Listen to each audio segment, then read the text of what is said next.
하나님 말씀 빌립보서 1장 3절로 11절의 말씀을 제가 봉독하겠습니다. 내가 너희를 생각할 때마다 나의 하나님께 감사하며 간구할 때마다 너희 무리를 위하여 기쁨으로 항상 간구함은 너희가 첫날부터 이제까지 복음을 위한 일에 참여하고 있기 때문이라. 너희 안에서 착한 일을 시작하시니가 그리스도 예수의 날까지 이루실 줄을 우리는 확신하노라. 내가 너희 무리를 위하여 이와 같이 생각하는 것이 마땅하니 이는 너희가 내 마음에 있음이며 나의 매임과 복음을 변명함과 확정하며 너희가 다 나와 함께 은혜에 참여한 자가 됨이라. 내가 예수 그리스도의 심장으로 너희 무리를 얼마나 사모하는지 하나님이 내 증인이시니라. 내가 기도하노라. 너희 사랑을 지식과 모든 총명으로 점점 더 풍성하게 하사 너희로 지극히 선한 것을 분별하며 또 진실하여 허물 없이 그리스도의 날까지 이루고 예수 그리스도로 말미암아 의의 열매가 가득하여 하나님의 영광과 찬송이 되기를 원하노라. 아멘.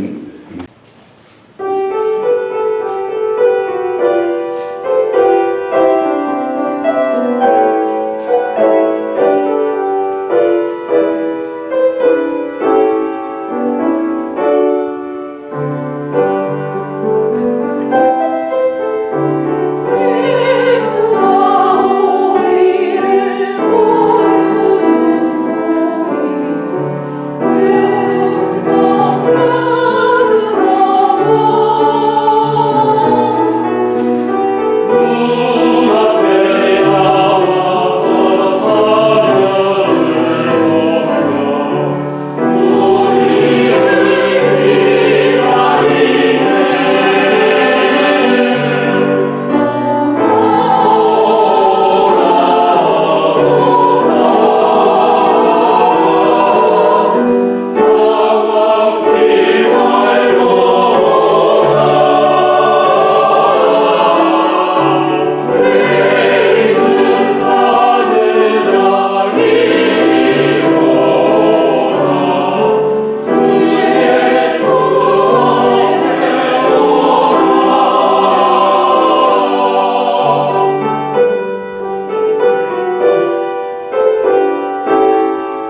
같이 말씀을 나누려고 생각합니다.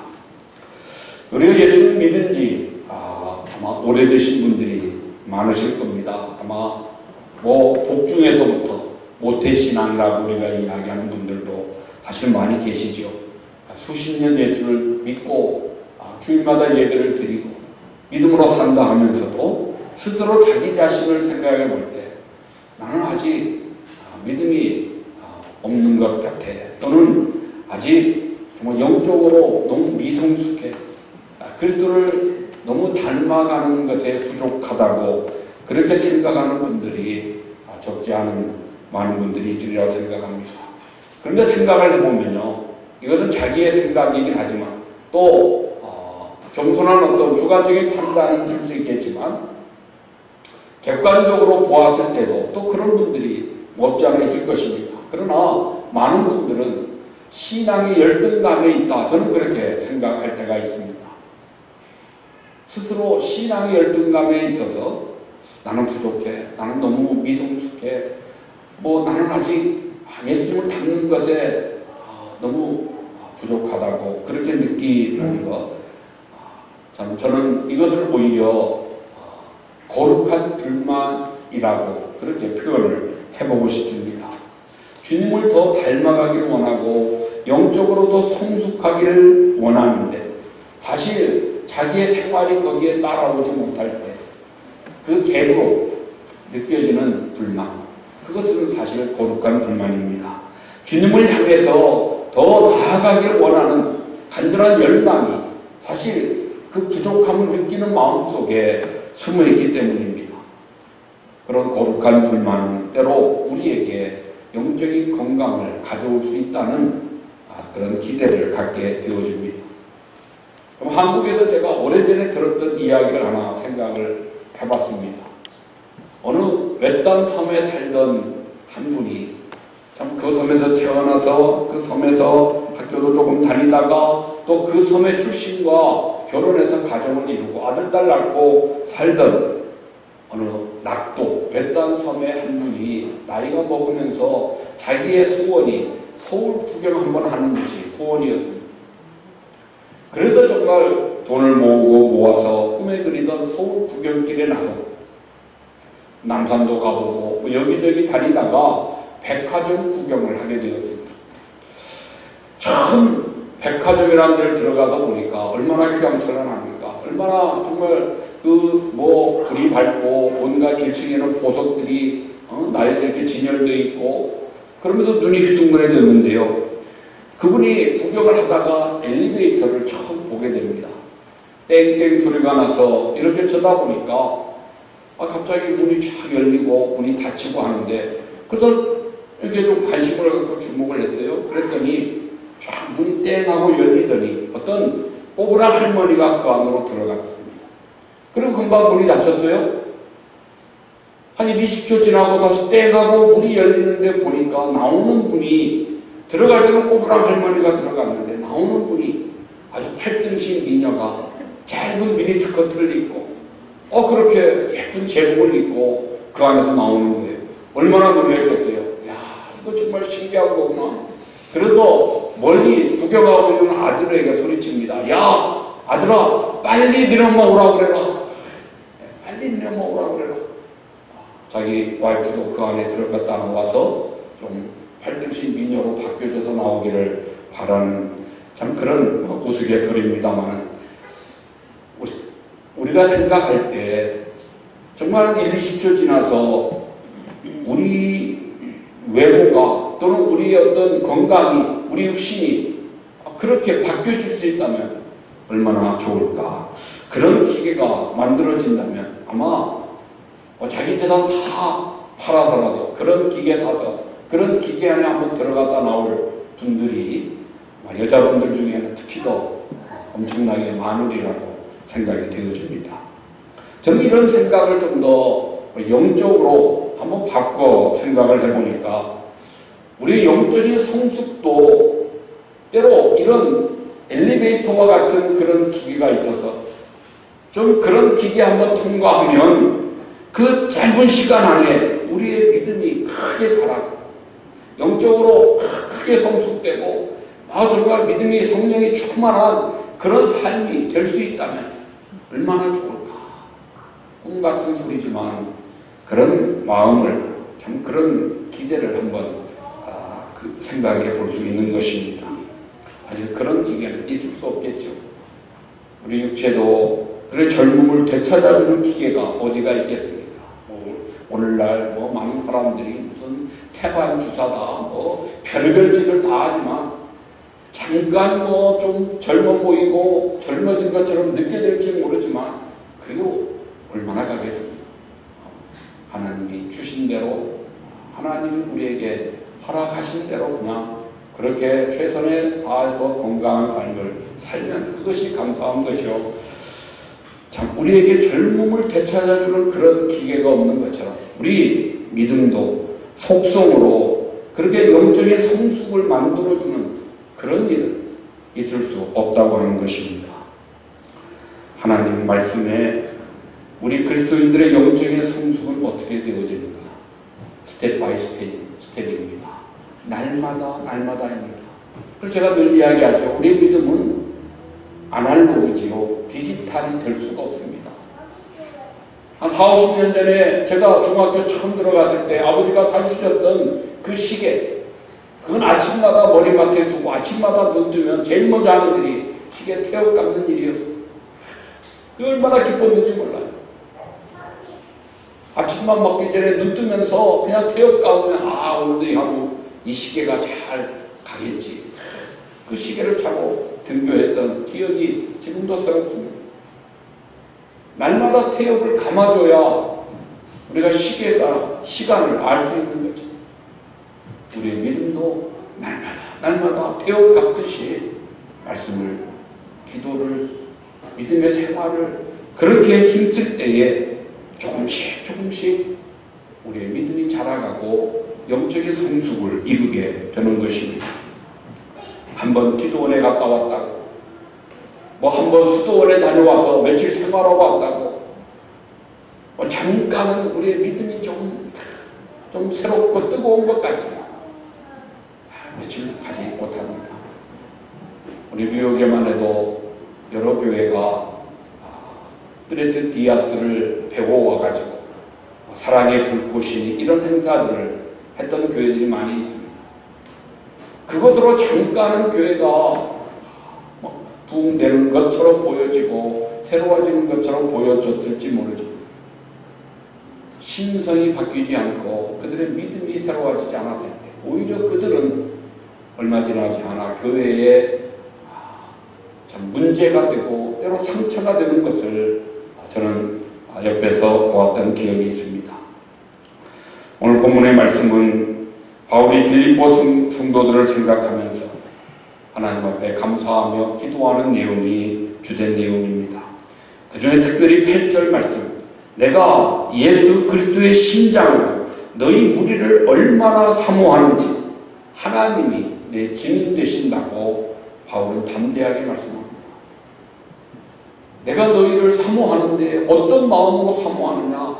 예수님의 심장을 품고 예수님의 그 마음을 가지고 내가 너희를 얼마나 어떻게 사모하는지 그것을 하나님이 아신다. 하나님이 내 증인이시다. 하나님의 이름으로 이렇게 우리가 이야기하는 건 참 정말 때로 위험한 일입니다. 거짓된 것을 하나님의 이름을 가지고 하면 여호와의 이름을 망령되이 일컫는 죄를 우리가 범하는 무서운 죄가 됩니다.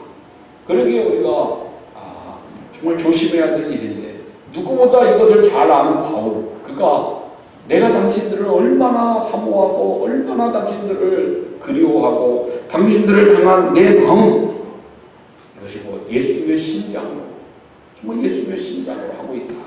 이렇게 고백하고 있는 것입니다. 여러분, 심장, 헐트, 몸에 있는 장기 중에 가장 중요한 장기죠. 언제 죽은 겁니까? 심장이 멎으면 죽은 겁니다. 다른 기관은 다 죽었고 심장이 살아있으면 아직 살아있는 생명체고 아직은 희망이 남아있는 거예요. 심장이 멎어야 끝나는 것입니다.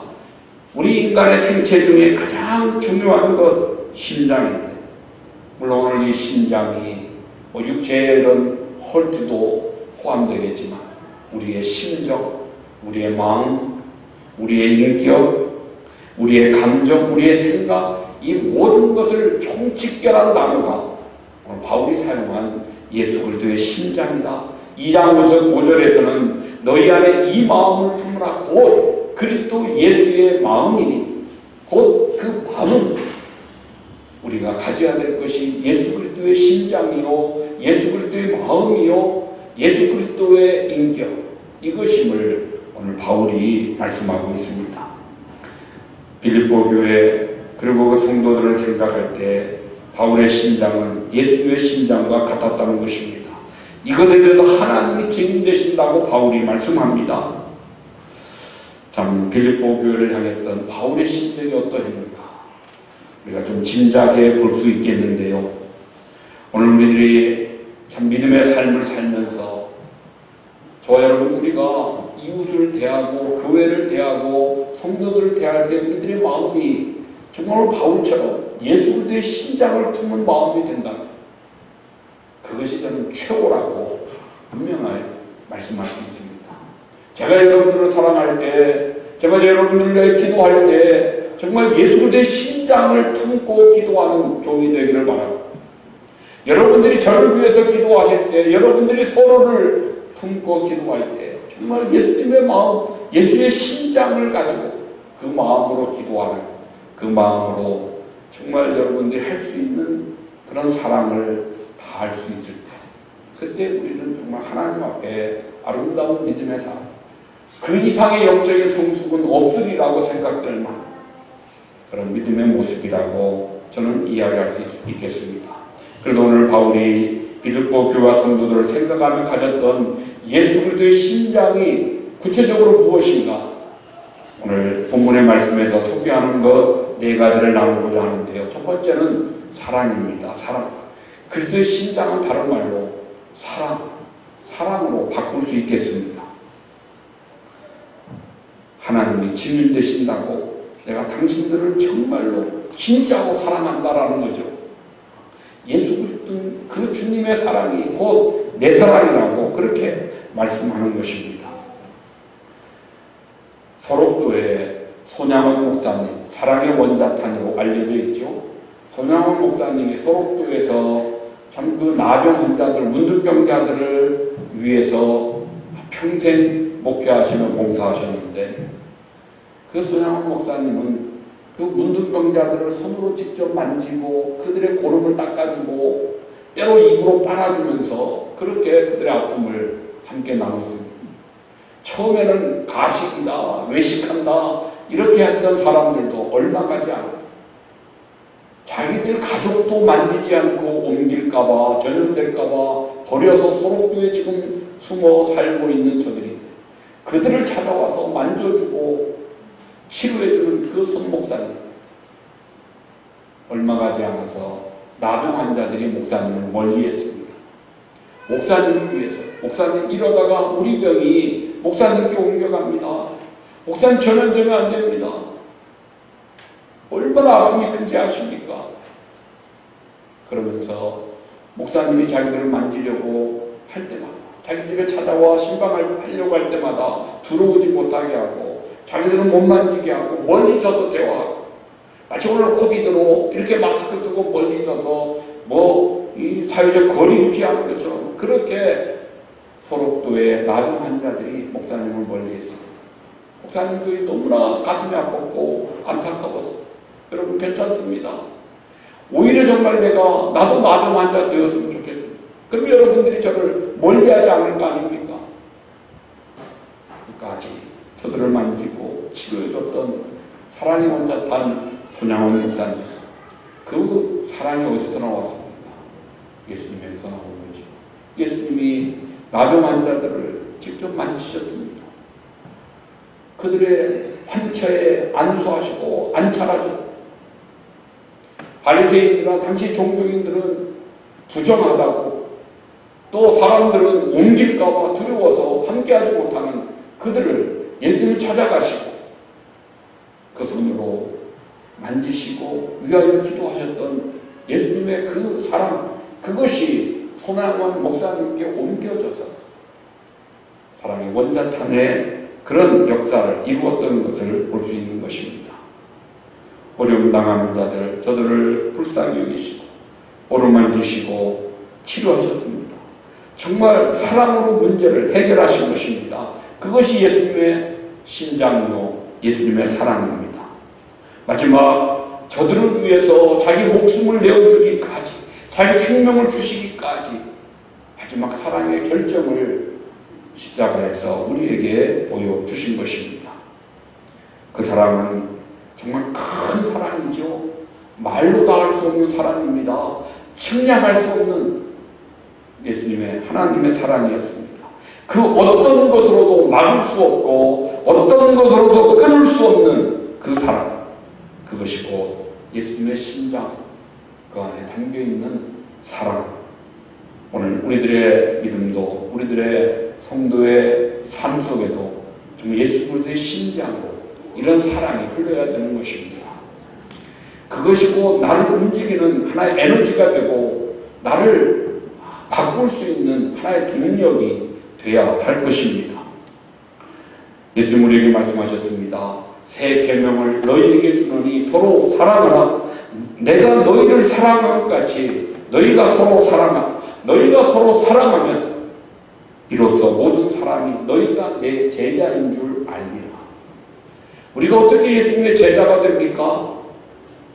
성경 우리가 읽고 있습니다만 10번, 100번 읽는다고 기도하여 1시간, 2시간, 10시간 한다고 그게 아니고 그래서 제자 된다고 예수님 한 번도 말씀하신 적이 없습니다. 너희가 서로 사랑하는, 내가 너희를 사랑한 것 같이 너희가 서로 사랑하면 이로써 너희가 내 제자인 줄 알게 되리라.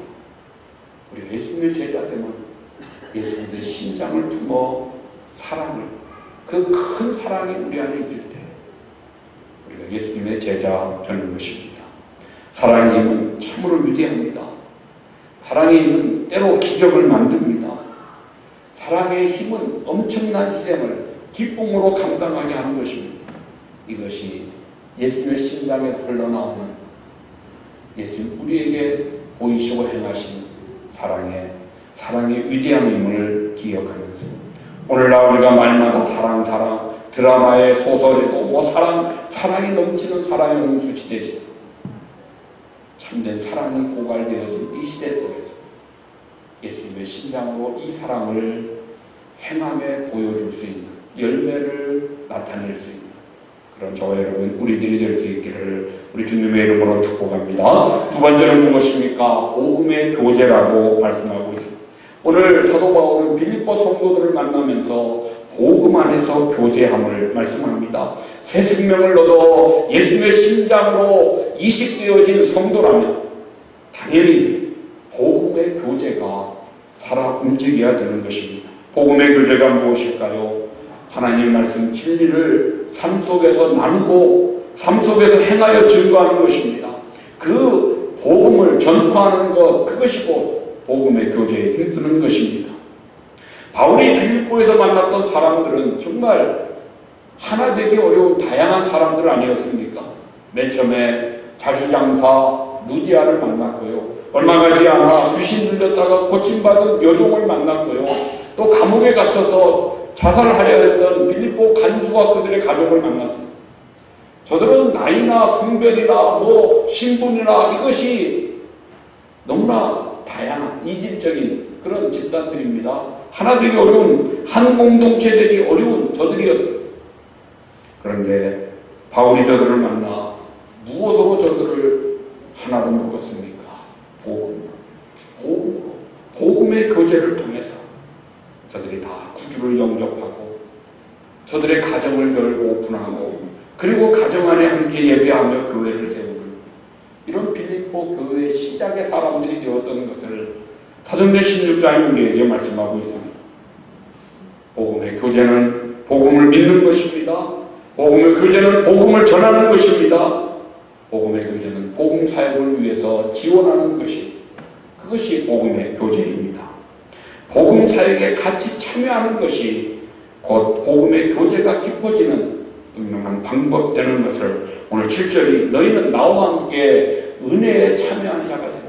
하나님은 은혜에 복음의 전파를 위해서 기도하고 후원하는 그것이, 오늘 빌립보서는 바울이 감옥에 갇혀 어렵다는 소식을 듣고 에바브로디도라고 하는 빌립보의 성도를 로마의 바울에게 보내서 빌립보 성도들이 모은 사랑의 헌금을, 선교의 헌금을 바울에게 전해주었을 때 그것을 받고 감사해서 돌아가는 에바브로디도 편에 보내준 편지가 빌립보서입니다. 바울은 빌립보 성도들이 보내준 사랑을 감격해서 그러면서 저들에게 오늘 축복하는 말이, 너희는 나와 함께 하나님의 은혜에 동참한 자가 되었다. 그렇습니다. 우리가 복음사역에 동참하고 선교하고 하는 이것은 뭐 돕는 의미가 아닙니다. 내가 뭐 있어서 도와주는 그런 의미로 우리가 해서는 안 되는 것입니다. 하나님 은혜에 동참하는 축복이요 특권입니다. 하나님 은혜에 동참하여 복을 받는 비결이 바로 이런 복음의 교제에 함께 참여하는 것이라고 그렇게 말씀하고 있습니다. 오늘 예수 그리스도의 신장으로 우리가 새 생명을 가진 그리스도 안에 새 피조물이 되어도 당연히 복음의 교제에 힘써야 되는 것입니다. 세 번째는 무엇일까요? 감사의 마음이라고 말씀하고 있습니다. 감사. 감사. 예수님은 항상 감사하셨죠. 죽음 앞에서도 감사하셨고, 배고픔 앞에서도 감사하셨고, 고난 중에서도 감사하셨습니다. 그렇게 예수님의 심장을 가진 성도라면 마땅히 감사하는 것, 기뻐하는 것 당연한 것입니다. 사도 바울도 빌립보 4장에서 나는 비천에 처할 줄도 풍부에 처할 줄도 모든 일에 자족함을 배워 정말 내가 능력 주시는 자 안에서 모든 걸 할 수 있다고 그렇게 고백하며 찬양하고 있습니다. 우리가 감사한다고 하면서도 때로 욕심 때문에 만족하지 못하고 불평하고 있다면 자족의 비결을 더 배우는 우리가 되어야 할 것입니다. 멕시코의 어느 온천 지역을 방문했던 사람이 있습니다. 그곳에 가니까 더운 물과 그리고 찬물이 한 샘에서 이렇게 동시에 나옵니다.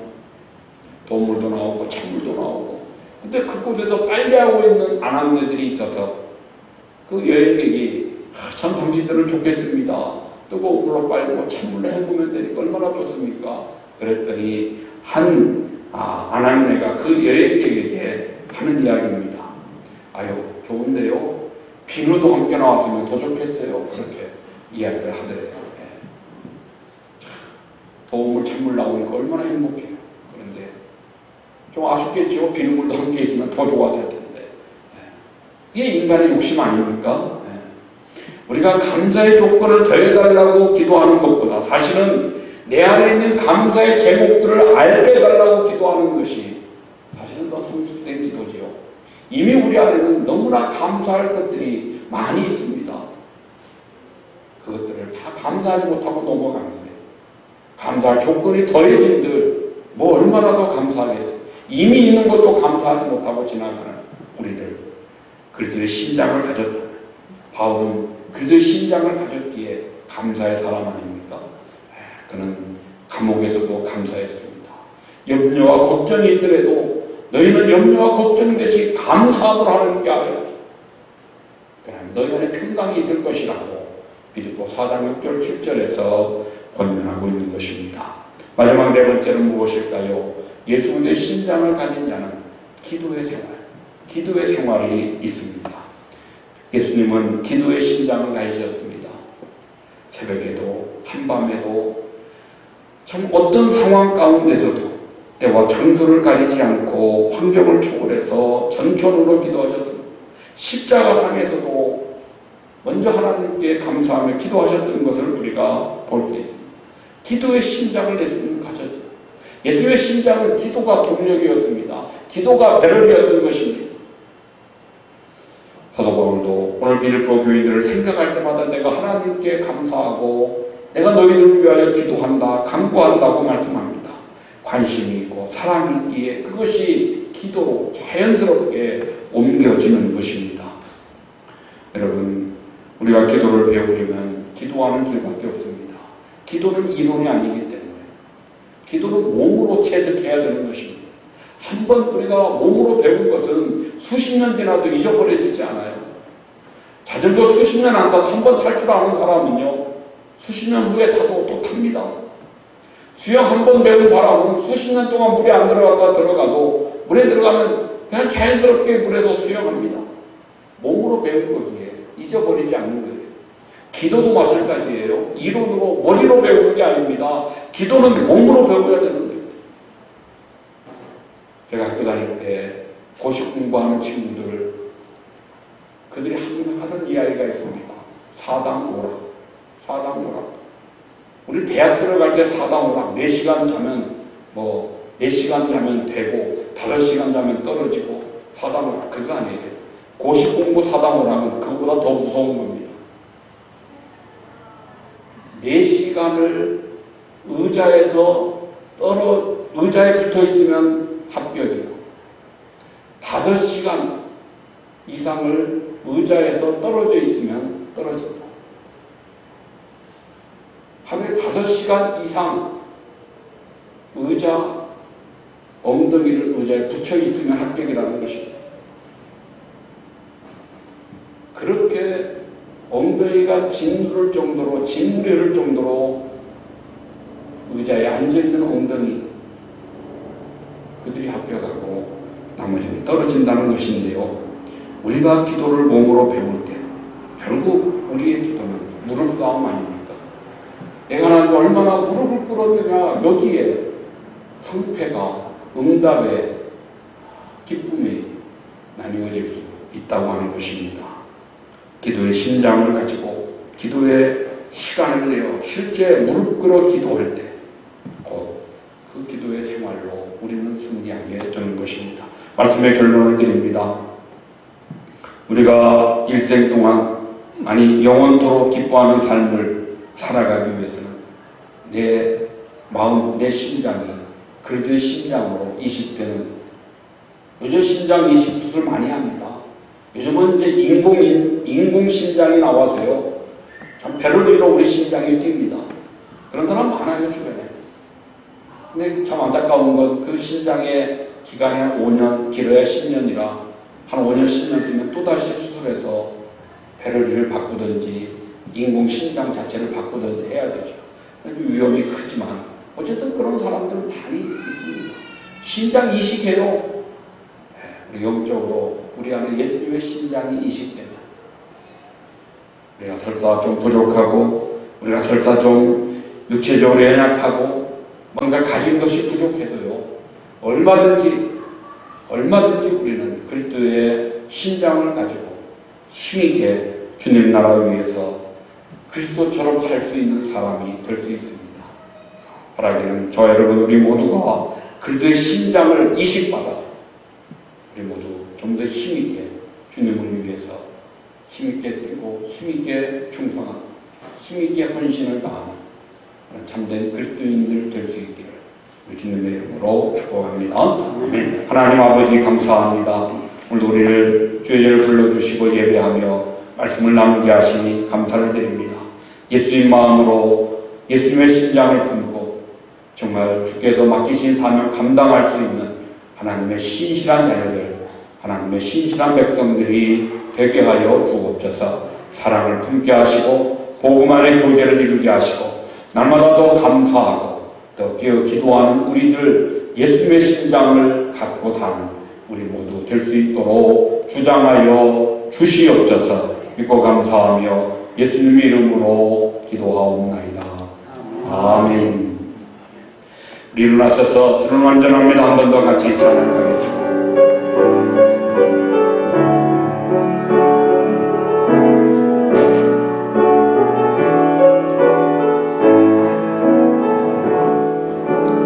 주여 우린 연약합니다. 우리 오늘 힘겨워합니다. 주 뜻이 우려 살기에 부족합니다. 우린 연약합니다.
이제는 우리 구주 예수 그리스도의 은혜와 하나님 아버지의 사랑하심, 성령님의 감동, 충만, 교통하심이 오늘도 예수님의 심장을 품어 이 땅에 하나님 나라 세우는 일에 힘있게 충성한 신하기를 소원하며 다짐하는 사랑하는 모든 성도들 심령 위에 예수님의 심장으로 다음 세대를 품고 나가기를 이 비전으로 사명 다하기를 소원하는 우리 몸된 교회 위에 이제로 영원토록 함께 있을지어다.